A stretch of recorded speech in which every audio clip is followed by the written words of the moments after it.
have titration that you're responsible for. And the test, old test, does not have it, because the way we broke the material that year was slightly different than what we did this year. So you are still responsible for titration of a strong with a strong, a weak with a strong, monoprotic and diprotic systems, anything like that. So I can ask you to titrate weak diprotic acid with a strong base, okay, or whatever from the choices I gave you. So there is one more copy for if you want. So please review that. The test I have right now to go over does not have it. Look at the homework you did. You had a lot. So yeah, I would not ask you anything that homework didn't have, or I didn't do during the lecture. Okay, so just be sure you can do that. After that, we started spectrophotometry and fluorescence and more details about spectrophotometry and fluorescence. So chapter 18 and 19, you can pick up, oh, okay, cool, the copy. So that anything from there, you can also have, okay? Then chapter 14 about electrochemistry, and a little bit from chapter 15, okay? So like I told you, that cutoff was last Monday. You have a week to digest all the material we had before, and that's what you should expect on the exam. Do you have any general questions? Okay, let's look at the whole test and see, maybe you will have questions. I don't know. Okay, so you have, did you see?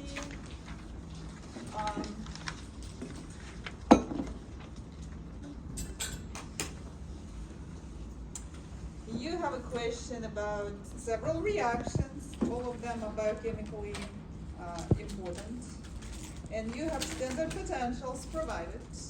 And the question was, which is, from the following list, is the strongest oxidizing agent? I even said what it means. It's easier to reduce.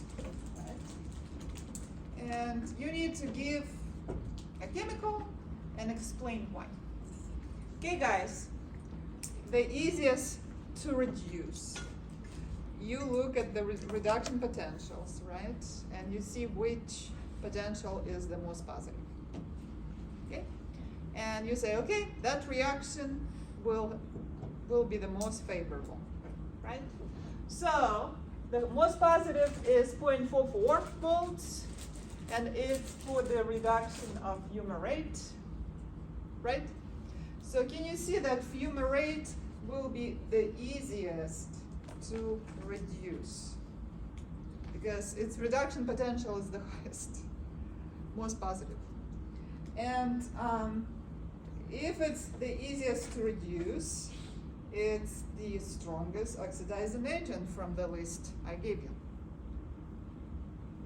Make sense?